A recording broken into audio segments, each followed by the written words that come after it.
Hey, I don't even know where to start with this. It's been a while since it all went down. And honestly, sitting here in my living room, with the rain pattering against the window, like it's trying to wash away the memories, I still feel that knot in my stomach. But I need to get this out. You know how they say time heals all wounds? Well, sometimes it just sharpens the blade. My name's Emily, and for 5 years, I thought I had found the one. His name was Mark. God, even saying it now makes my throat tighten. Let me take you back to how it all began, because to understand why I did what I did, you have to feel what I felt. It was a crisp autumn day in 2020 when we met. I remember the leaves crunching under my boots as I walked into that little coffee shop downtown. The air smelled like pumpkin spice and fresh rain. Everything felt alive, you know? I was there to meet a friend, but she bailed last minute.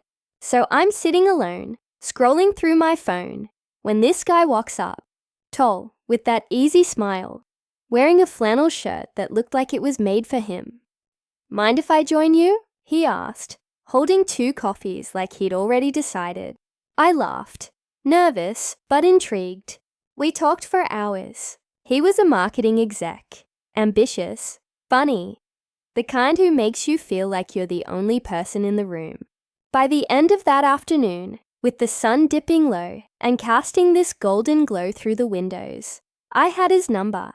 It felt like fate. Our first date was magic. He took me to this rooftop restaurant overlooking the city. The lights twinkled below us like stars, and the cool breeze carried the scent of jasmine from the planters nearby. We shared stories. Me about my job as a graphic designer. Him about his dreams of starting his own agency someday. He held my hand across the table, his thumb tracing circles on my skin. And I remember thinking, this could be it. We kissed that night under a street lamp. The kind of kiss that lingers, makes your knees weak. From there, it snowballed. Weekends turned into sleepovers. Sleepovers into shared drawers at each other's places. He met my family. I met his. My mum adored him, said he had that old school charm. His friends became mine, and we'd all hang out at bars, laughing until closing time. For 5 years, it was us against the world. We traveled. Remember that trip to Paris in year 2? The Eiffel Tower at night, sparkling like diamonds, and him whispering in my ear how he couldn't imagine life without me. We fought, sure, like any couple, little things. Him working late, me getting jealous over nothing. But we'd always make up. He'd bring home flowers, or I'd cook his favorite pasta, and we'd sit on the couch, wrapped in a blanket, watching old movies. The living room would be dim, just the TV glow flickering on our faces, and I'd feel so safe. He said he loved me every day. "Emily, you're my rock," he'd say, pulling me close. I believed him. Why wouldn't I? We talked about the future, marriage, kids, a house with a yard. He even showed me rings online once. Joking, but not really. But then, things started shifting, subtly at first, like a shadow creeping in. It was around our 5th anniversary. I'd planned this surprise weekend getaway to the mountains. Cozy cabin, firewood, the works. The drive up was beautiful. Trees turning red and orange, the air crisp and clean. But he seemed distant, checking his phone more, laughing at texts I didn't see. "Work stuff," he'd say, brushing it off.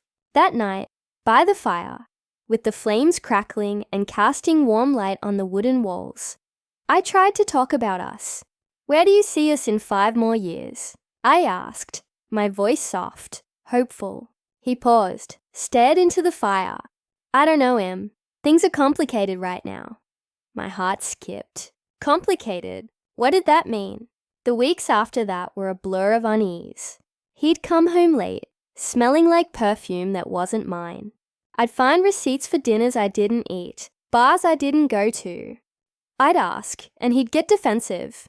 "You're being paranoid," he'd snap, his eyes avoiding mine. The apartment felt colder then, even with the heater on. I'd lie awake at night, staring at the ceiling fan spinning lazily, listening to his even breathing beside me, wondering if I was losing him. One evening, after a particularly bad fight, he'd cancelled our date night again. I sat on the balcony, the city lights blurring through my tears. The wind whipped my hair, and I felt so small. "And Mark, what's going on?" I pleaded when he finally came out. He sighed, ran a hand through his hair. "I need space, okay? Just space. Space." That word echoed in my head like a bad dream. The next day, he packed a bag. "I'm staying with a friend for a bit," he said, not looking at me. I stood there in the doorway, the morning light streaming in, harsh and unforgiving, watching him leave. He hugged me awkwardly, promised to call. That was the last time I saw him. For a week, texts were sporadic. "Busy with work. Miss you." Then nothing. Calls went to voicemail. Messages, unread. Ghosted. After 5 years of building a life together, he just vanished. The hurt hit like a tidal wave. I'd curl up on the couch, the same one where we'd shared so many nights, now empty and cold. Rainy days were the worst, the grey sky matching my mood, water streaking the windows like tears. I'd replay every moment, questioning what I did wrong. Was I too clingy? Not exciting enough? Friends tried to help. "He's an asshole, Em. Move on." But how do you move on from someone who was your everything? I'd scroll through old photos on my phone, the screen's blue light illuminating my tear-streaked face in the dark bedroom. Us at the beach, laughing with sand in our hair. Us at Christmas, under twinkling lights. It all felt like a lie now. Then the anger crept in, slow at first, like embers smoldering. I'd pace the apartment, fists clenched, muttering to myself, how dare he? 5 years, and he couldn't even give me the decency of a breakup? I started digging, subtle at first, checking his social media. He'd blocked me, but I made a fake account. There she was, some girl from his office, all smiles and photos with him. Tropical vacations, fancy dinners. While I was home crying, he was out living it up. The betrayal burned. I remember one night, storm raging outside, thunder shaking the walls. I smashed a glass against the kitchen floor, shards everywhere, like my shattered heart. "You bastard," I whispered, sinking to the floor, sobs racking my body. But anger turns to something else when you let it fester. Determination. I wasn't going to let him walk away unscathed. He thought he could erase me? No, I'd make sure he remembered. It started small. I knew his secrets, things he'd confided over the years. His job, not as secure as he pretended. He'd fudge some reports, cut corners to land big clients. Nothing illegal, but unethical enough to raise eyebrows. And his new girl. Turns out, she wasn't the only one. I found messages on an old laptop he'd left behind. Flings, lies. He was a player, always had been, hiding it from me. I sat at my desk one evening, the lamp casting a warm pool of light on the papers I'd printed. Screenshots, emails. The room was quiet, except for the tick of the clock, each second fueling my resolve. I wasn't going to scream or slash tires. No, that was too messy. My revenge would be calm, calculated, legal. I'd hit him where it hurt. His reputation, his wallet, his perfect little life. First, I contacted his boss anonymously, sent evidence of those shady deals. Nothing traceable to me, just enough to plant doubt. Then, his family. His sister and I were close once. I accidentally forwarded some of those messages. Let them see who he really was. But that was just the beginning. He had a side hustle, investing in real estate, flipping houses. We'd talked about it endlessly. I knew the details. Loans, contractors. All on shaky ground. One property in particular. A rundown Victorian he'd sunk everything into. He'd cut costs by ignoring inspections, bribing a guy for permits. Again, not outright illegal but close. I did my research. Late nights with coffee steaming beside me. The computer screen glowing in the dim room. Found the right channels. City Hall. Anonymous tips to inspectors. As the weeks turned to months, I watched from afar. His posts grew frantic. Complaints about work stress. Vague rants. The new girl? Gone from what I could tell. His family distanced. And that house. Oh, it was crumbling, literally and figuratively. Fines piling up. Repairs he couldn't afford. I felt a twisted satisfaction, but also a pang of regret. Was this me? The girl who used to believe in love. It all came to a head one foggy morning. I was walking my dog in the park, mist hanging low like a veil, when my phone buzzed. It was him. After months of silence. Emily, we need to talk. My heart raced, but not with love, with fire. I agreed to meet. Neutral ground, a quiet cafe. The air was thick with tension as I sat across from him. The steam from our coffees rising like ghosts. He looked wrecked. Bags under his eyes, clothes rumpled. What happened to us? He asked, voice cracking. I leaned in, my voice steady despite the storm inside. You happened, Mark. You ghosted me, left me broken. But I'm not broken anymore. He begged for forgiveness, said it was a mistake, but I saw through it. This wasn't remorse. It was desperation. His life was falling apart, and he thought I could fix it. Little did he know, I was the architect of the fall. So, there I was, sitting across from Mark in that cafe, the air thick with the scent of coffee and rain-soaked coats. The windows were fogged up, people's silhouettes moving like shadows outside. I could feel my pulse in my fingertips, gripping the mug a little too tight. His eyes were pleading, but I wasn't the same Emily he'd left behind. Not anymore. Let me tell you how it all played out. How I brought his world crashing down and found my own kind of peace in the rubble. Mark leaned forward, his voice low, almost shaky. I messed up, Em. I know that. I got caught up in things. Can we just talk about it? His hands were fidgeting, picking at the edge of the tablecloth. I remember the way the light hit his face, highlighting the stubble, the exhaustion. He looked like a man who'd been running from something and finally hit a wall. Part of me wanted to scream, to throw my coffee in his face and walk out. But I stayed calm. I'd learned a lot in those months of silence. About him, about myself. Revenge isn't loud if you do it right. It's surgical. I took a sip of my coffee, letting the warmth ground me.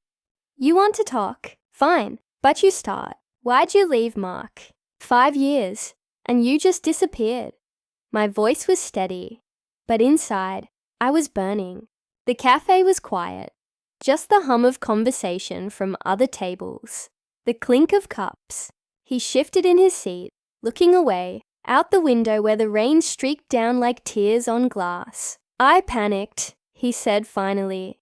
Work was crazy, and I met someone. It wasn't serious at first, but it spiraled. I didn't know how to tell you. His words hit like a slap, but I didn't flinch. I'd already pieced it together. Her, the others, the lies. What hurt wasn't the confession. It was that he thought he could waltz back in, say sorry, and make it okay. I leaned back, crossing my arms. You didn't just leave, Mark. You ghosted me, erased me. Do you know what that did to me? He opened his mouth, but I cut him off. No, you don't get to answer that. I spent months crying, questioning everything. My apartment felt like a tomb. But you were out there, living it up, while I was picking up the pieces. My voice cracked, just a little, and I hated myself for it. The rain outside picked up, drumming harder against the windows, mirroring the storm in my chest. He reached for my hand, but I pulled back. Don't, I said, sharp enough to make him wince. That's when I saw it. Real fear in his eyes. Not just guilt, but something deeper. He knew things were falling apart. His job was on thin ice.